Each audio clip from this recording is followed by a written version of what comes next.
I'm very honored and excited to introduce Chris Davis. Chris is a senior advisor on climate and energy affairs for the office of our governor, Jay Inslee. Chris has been his advisor since 2014. He leads policy development and advises the governor on greenhouse gas emissions reduction, the use of market-based mechanism to reduce carbon pollution, which is part of why we're here, and clean energy. So this year, you may have noticed, Chris helped pass a historic package on climate bills through the Washington legislature, and including a goal to achieve 100% clean electricity in the state and a first in the nation energy efficiency standard for commercial buildings. So Chris, we thank you for your advocacy. These are your people. So we're really excited for what you've been doing in the governor's office, and we can't wait to hear more. So please help me welcome Chris.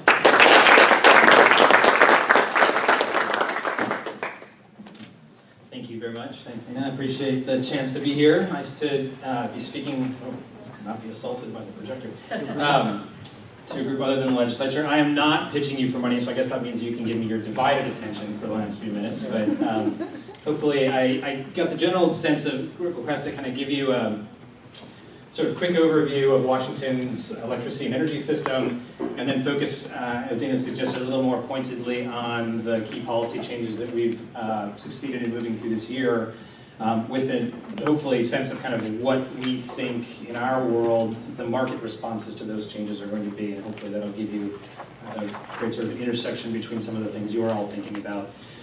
So a few quick bits of background before we get into the current events.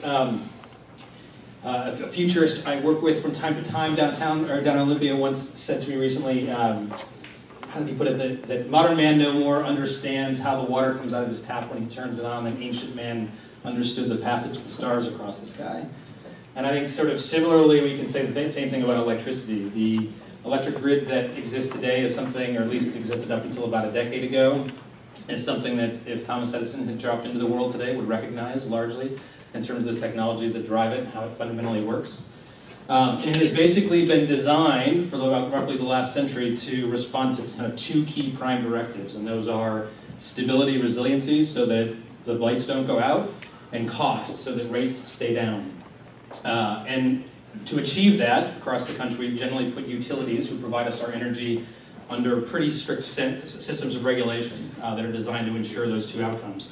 Those conditions and that regulatory system are in no way the conditions for innovation and change. And so for the last century you have seen very little innovation coming out of the utility sector as a result of that. You've also seen a great deal of stability and a kind of general approach to meeting new demand and meeting growth in the market by building more stuff to meet it. That all started to change about a decade ago when we began to see a really quite dramatic and radical transformation of the electricity sector. Key drivers of that included primarily, and there's all kinds of debate within the sectors, what sort of proportional influence of these are, but big drops in the prices of natural gas as a result of the shale gas revolution, big drops in the cost of renewables, solar power and wind power in particular coming down and becoming competitive with fossil fuels. Probably more important than most people give credit for, a real shift in the demand side of the market. Big clients, big customers, as well as households coming to utilities and saying, we're beginning to care what kind of electricity is flowing to our operations, and what we want is more clean energy. And so utilities having to turn around and start thinking about how to actually provide that and still meet those overriding demands for resilience, reliability, and low cost.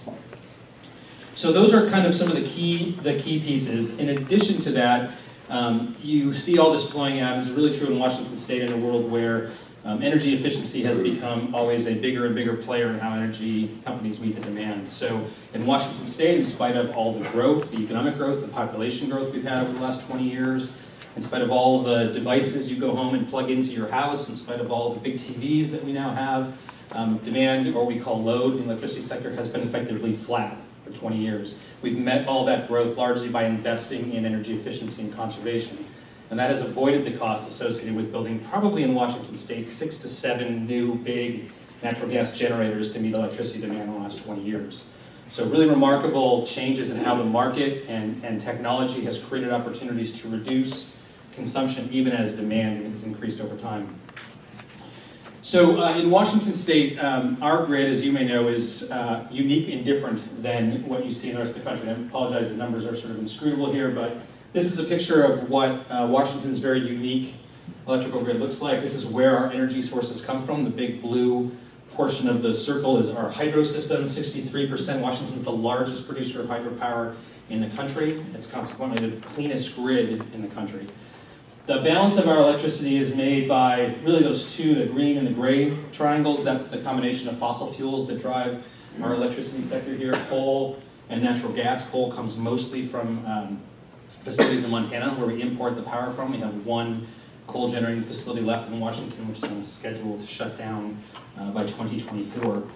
And then the balance, about 10 to 12%, comes from a growing collection of renewables and nuclear. And when I say renewables in that context, we're talking mostly about the big growth of solar and wind in Washington State. So while this has been going on, while this system has been generally sort of stable, there's another sort of piece of Washington's market that's relevant to kind of where technology and innovation is going to play a role in the coming years. We also have a really unusual structure in the sense that most states have 2, 3, at the most 4 big utilities that meet all their electricity demand across the sort of load in the market. Virginia, I think, has 2. North Carolina has, I think, 3. Washington State has, anyone like to venture how many utilities exist in Washington State? 66. 66 utilities across Washington State. 3 investor-owned utilities which serve most of the population base west of the mountains. A handful of municipals like Seattle City Light or Snohomish Power. And then dozens and dozens of small cooperative utilities that were basically put together in the 1930s after the big Washington State Columbia River System dams were built. And in response to a tradition of public power in Washington State, where local communities basically want to own and manage their own power resources. Most of those utilities don't have any generating capacity, simply buy power that comes off the federal dam system. But I share that with you because these two things, the sort of larger backdrop of the power and then the unusual nature of our structure, really affect our attempts in the policy world to create change. You can imagine these are all sort of sources of inertia on a system as you're trying to sort of find ways to change it and to modernize it. So a few things on sort of what we're doing on that front then. This hydro picture, Other way. Here. It's the button.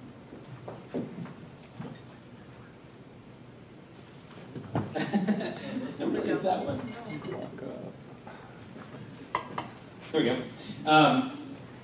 As of late, and anyone who follows my boss in terms of what he talks about knows that he has a small preoccupation with climate change and energy. Thinks a lot about how the state should be responding to this. This picture is kind of a picture of the problem that we have with our grid, even in spite of the great assets that we have. The blue line is a rendering of what our hydro-based electricity generation looks like. And you can imagine we go from dry years to wet years, years when we have lots of snowpack to feed our dams, years when we have very little to feed our dams. The green line, which you see is pretty much a perfect mirror image, is our greenhouse gas emissions. Wet years, we do great. Dry years, when we can't run our dams, we replace that energy with natural gas. So one of the big drivers for us as we think about where the grid we want to go with the grid and our electricity system is that even though we are clean, we are still highly dependent on fossil fuel systems to meet that fluctuation. And we want to move away from that over time. So the other piece of that then is really thinking about sort of the set of policies that we can set up to respond to this. So we have, since 2008, a whole suite of different things that we're doing to try to transform the grid. Since 2008, we passed a renewable portfolio standard. We're one of about 30 states in the country that requires utilities over time to increase the percentage of renewable energy as part of what they sell. So originally in 2008, and this is just to give you a flavor of how quickly things change, we had a very big debate. This was actually failed in the legislature 2 or 3 times and finally passed at the ballot. We required utilities to get to, by 2020, 15% of all the generation that they brought into the state had to be renewable. And renewable in that sense was defined as wind, efficiencies in the hydro system, solar, and so forth. This is a picture of how utilities have complied with that growing requirement over time. In the 2016 year, you can see the vast majority of the RPS requirements are coming through wind. If you have any doubt about what an RPS or similar types of policies can do to affect change, take a drive from Yakima down through Goldendale, hit the Columbia Gorge and turn right and drive out. And if you see thousands of windmills, none of which were there 9 years ago, you'll get a sense of how dramatically these kinds of policies can drive investment and drive change. Some of those are owned by utilities who are building their own generating capacity to meet these needs. Some of them are private companies who simply are now sprouting up as independent power producers, building those facilities and then selling that power at a premium to whatever market is demanding it because of those growing demands for renewables. So in 2008, the debate was, could we get to 15%? You're talking about a grid that already was at 65% of its hydro. So that didn't count. It had to be on top of that. And the debate at the time was, it would be way too expensive. You'll be pushing hydro out of the system and you'll be bringing all these new resources in that are more expensive. It's technically probably not possible because how do you integrate solar and wind that fluctuate and change over time? We don't have technologies to do that. We have overcomplied with the RPS every single year since we got it. Utilities have done better than they were expected to do. They're over-delivering. Had we not done anything else this year, we were probably on schedule to dramatically over-deliver by 2020, which is when the sort of statute ran out and everyone topped out at 15%. In the last couple of years, then, we've been talking about sort of changing that and upping that. So this is a quick summary of the 5 pieces of the governor's package that we brought this year. I'm just going to talk quickly about 2 of them, which Dana mentioned, the 100% clean electricity bill and the clean buildings package. So we basically built on that RPS piece. We started talking with utilities about 2 years ago. We said, we don't really care about 2020 anymore. We don't really care about 15% anymore. We care about those green and blue lines that I talked about and how we meet the peak load when the hydro changes. And we don't want any fossil fuels in the grid. We don't think we need them anymore. They're too expensive. They're too dirty. They're too costly. By comparison, the marginal cost of solar and wind is effectively zero after you've depreciated the capital assets. And we don't really want the climate responsibility, as you know from the governor's priorities. The clean electricity 100% bill that then passed this year after about 2 years of debate does a couple things. Number one, by 2025, all coal has to be out of the system. So you saw those 2 little wedges that I showed you. We have 1 more facility here. This means utilities have to find ways to depreciate those remaining assets, and they will be unable to sell coal into the state in 2025. In 2030, the net of all power sold into the state will be carbon-free. That means that, or I should say, sorry, all the power will be carbon-free.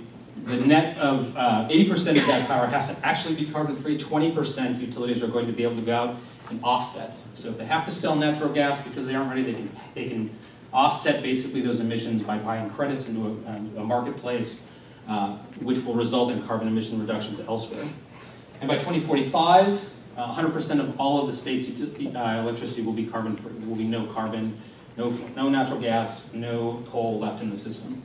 This makes Washington the most aggressive, new 100% clean state in the country, and basically does with the reduction of coal and fossil and natural gas what many other states are trying to do in sort of aspirational terms, but this actually puts it in the statute.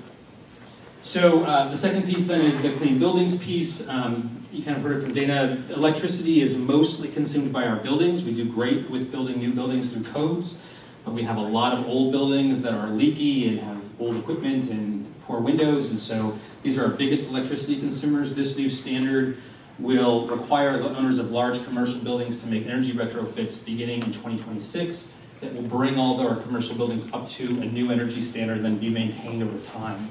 The state's put together about a $100 million fund to match private investment to help companies underwrite the costs of those retrofits. Also a first in the nation, but really aimed at trying to address sort of the demand side, where the 100% bill addresses the supply side. So that's a whirlwind of sort of what we are and where we're trying to go and how the policy is trying to do it. A few things just to finish off on and sort of our sense of how do you fill the gap that's created by pulling those 2 green and gray triangles out of the system. Certainly we expect the market to invest more in renewables. We expect more utility scale wind and solar.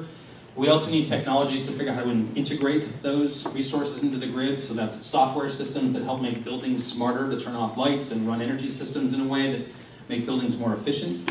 The energy efficiency sector itself will continue to grow in our view and become a big actual resource for how we fill that gap by depressing demand and sort of managing that. The smart grid, which allows utilities to work with your water heater or work with your furnace and sort of manage your demand. Distributed resources like people moving off the grid and putting local solar supply on their rooftops and generating their resources locally and then storing those in the form of batteries.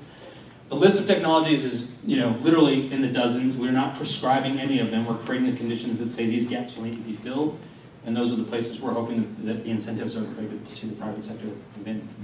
So that is a whirlwind of where we are going and what we try to do this year. So happy to try to take any questions if we've got any time.